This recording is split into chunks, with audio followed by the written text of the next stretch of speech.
नमस्कार, मैं धर्मेंद्र आपके YouTube channel study with Dharmendra में आप सभी का स्वागत करता हूं। आज इतिहास में हम बहुत ही महत्वपूर्ण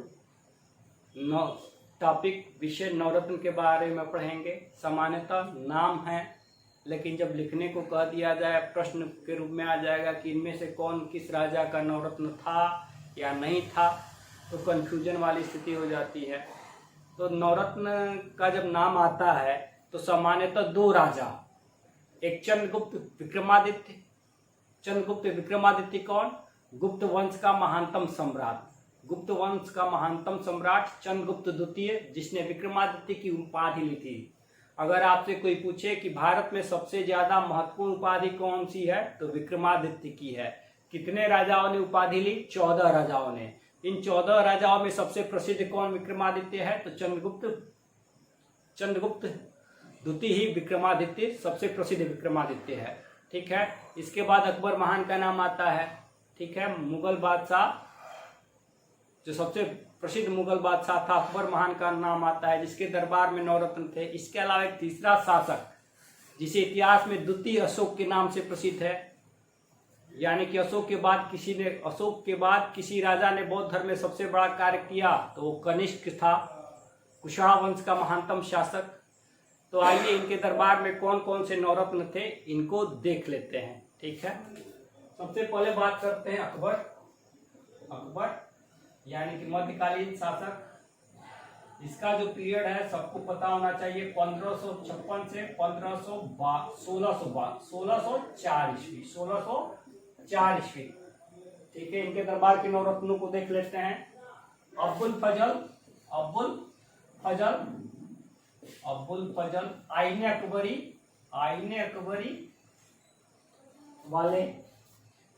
अकबरी वाले अब्बुल फजल। ठीक है। और इनके भाई भी थे फैजी।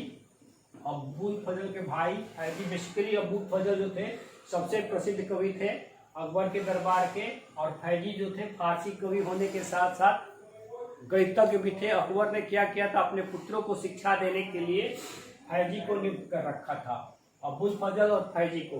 अब्बुल फजल और फैजी के पिताजी शेख मुबारक थे, जिन्होंने अकबर के मजहरनामा नामक दस्तावेज तैयार किया था। शेख मुबारक। ठीक है ना। इसके बाद अब्दुल रहीम खाना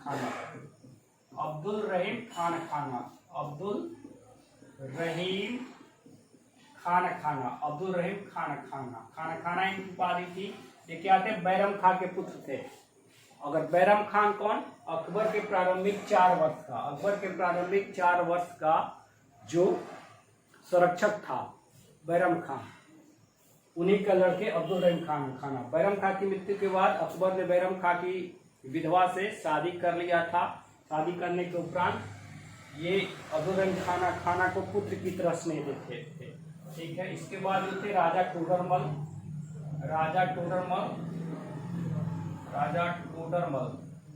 भूमि पैमाइश के लिए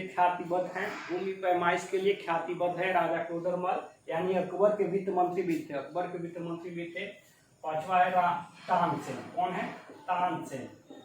तानसेन राग भैरवी के जनक। मूल नाम इनका था रामतनु पांडे। ग्वालियर के थे।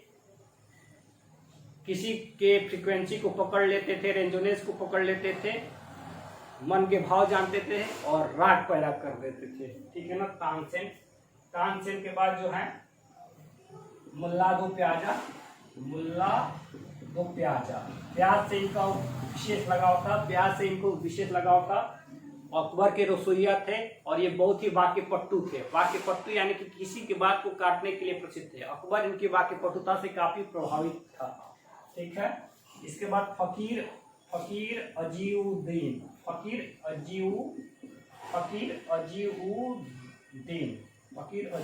थे। ये जो थे अकबर के पेशे से निजी चिकित्सक थे। फकीरी भी करते थे फकीर अजीउद्दीन। ठीक है। इसके बाद राजा मानसिंह जो थे अकबर के विश्वस्त सहयोगी थे। अगर अकबर को राजपूतों में सबसे पहले जिस राजवंश के राजपूतों ने सबसे ज्यादा सहयोग प्रदान किया, उसमें कछवाहों का नाम सबसे पहले आता है, और वही ये कछवाहा राजपूत थे, राजा मानसिंह। कछवाहा राजा मानसिंह थे। अब्बुल फजल फैली अपने राजा टोडरमल हो गए, तानसेन हो गए, दुल्ला दुखियाजा हो गए, फकीर हो गए। और 9वां थे बीरबल। बीरबल का नाम सब कोई जानता होगा। बीरबल हास्यगण के चुटकुलों के रूप में अकबर और बीरबल की जोड़ी है और लोग बहुत चाव से इनकी कहानी को सुनते हैं। बीरबल का ओरिजिनल नाम था महेश दास। क्या था? महेश दास। 1585 में इनकी एक युद्ध में हत्या कर दी जाती है। इसके बाद अब्बुल फजल की भी 1602 में किसने हत्या कराई थी? जहांगीर ने हत्या कराई थी। किसके कहने पर? वीर सिंह बुंदेला। जहांगीर ने हत्या कराई थी किसके द्वारा? वीर सिंह बुंदेला के द्वारा। यानी कि जहांगीर ने अब्बुल फजल का दुखद अंत किया था। किसके द्वारा? वीर सिंह बुंदेला के द्वारा। ठीक है, अब बात करते हैं चंद्रगुप्त विक्रमादित्य की। अब बात करते हैं चंद्रगुप्त विक्रमादित्य के नवरत्नों के बारे में। चंद्रगुप्त विक्रमादित्य के नवरत्नों के बारे में। चंद्रगुप्त विक्रमादित्य, चंद्रगुप्त द्वितीय विक्रमादित्य यानी कि बहादुरी के आदित्य थे। बहादुरी के आदित्य थे, सूर्य के माफिक चंद्रगुप्त विक्रमादित्य। इनके दरबार में कालिदास का नाम सब कोई जानता है। कालिदास कवियों के कवि, भारत के शेक्सपियर उपनाम से प्रसिद्ध है। हालांकि यह उक्ति गलत है। शेक्सपियर को क्या कहना चाहिए था? भारत का कालिदास कहना चाहिए था। ठीक है ना। तो कालिदास हो गए कवियों के कवि। फिर इसके बाद धन्वंतरी थे। धनवंतरी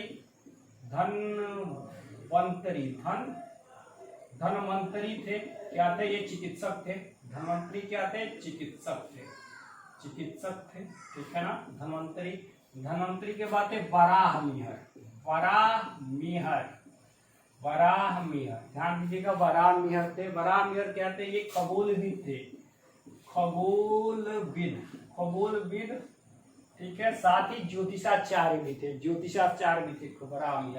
वराहमिहिर के बाद अमर सिंह ये क्या थे? कोशकार यानी कि कोशों की सुरक्षा करते थे और इन्होंने अमर कोश लिखा था। ठीक है ना। इसके बाद थे वररुचि या भारुचि। ये क्या थे? व्याकरण करता थे। ठीक है ना, व्याकरण करता थे। इसके बाद है वररुचि के बाद बैताल भट्ट क्या थे? नाम से क्या लग रहा है? बैताल भट्ट जो थे जादूगर थे। क्या थे? जादूगर थे। सामान्यतः जादूगर अपने को बैताल कहना पसंद करते हैं, तो बैताल भट्ट क्या थे? जादूगर थे। इसके बाद तो थे छपड़क जो थे ये क्या थे? छपड़क भी ज्योतिषाचार्य थे। क्या थे? ज्योतिषाचार्य थे। ठीक है, छपड़क। इसके बाद घटकरपर जो थे ये कूटनीतिज्ञ थे।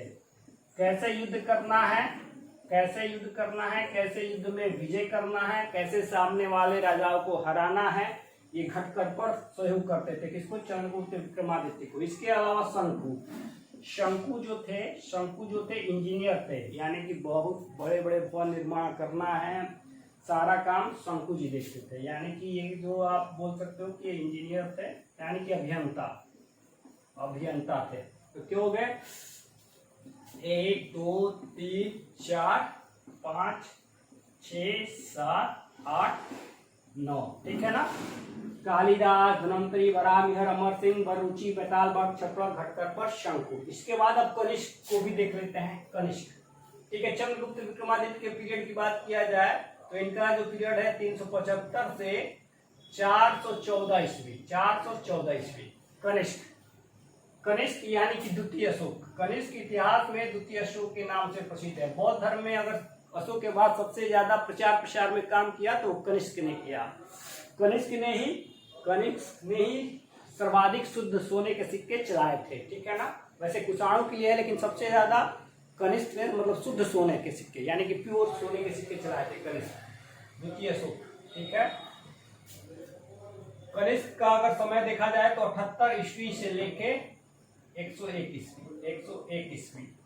कनिष्क का 78 ईस्वी से लेकर 101 ईस्वी इसी ने शक संवत चलाया था। ठीक है ना। कनिष्क के कौन कौन से नवरत्न थे देख लेते हैं इनके नाम। ठीक है। पार्श्व हैं, पार्श्व है, पार्श्व के बाद जो है वसुमित्र है, वसुमित्र जो चतुर्थ बौद्ध संगति, बौद्धों की 4 बौद्ध संगति हुई थी, जिसमें चौथी बौद्ध संगति कनिष्क के समय में हुई थी, कनिष्क के समय में हुई थी, और उसके अध्यक्ष थे वसुमित्र और उपाध्यक्ष थे अश्वघोष, अश्वघोष, अश्वघोष,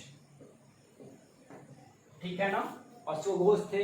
अश्वघोष के बाद जो थे आपके नागार्जुन, नागार्जुन, नागार्जुन थे। नागार्जुन के बाद थे मात्रचिट, मात्रचिट, मात्रचिट के बाद संरक्षक, संरक्ष, संरक्ष थे। संरक्ष के बाद अजेशियस, अजेशियस, अजेशियस जो थे ये यूनानी थे, अजेशियस जो थे यूनानी थे, अजेशियस।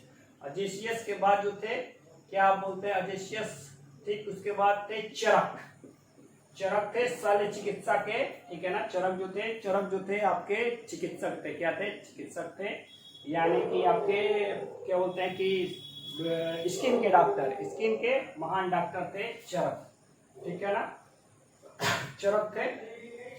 1 2 3 4 5 6 7 8, ठीक है ना, चरक, पगेटियस, संरक्षक, एक मथरा, एक जो थे मथर, एक जो थे मथर, ठीक है, नाम तो ट्रिपल्स हैं, पात्र, वसुमित्र, अश्वघोष, नागार्जुन, मात्रशेठ, संरक्षक, अजेशियस, चरक, मथर।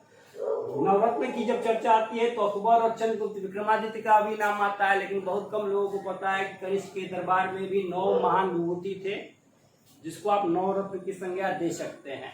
तो उम्मीद है सबको ये क्लास समझ में आई होगी। फिर से मिलेंगे किसी अच्छे सब्जेक्ट के साथ। इसके अलावा आपको वैदिक काल की भी जानकारी देते रहेंगे। फिर जल्दी मिलेंगे। धन्यवाद।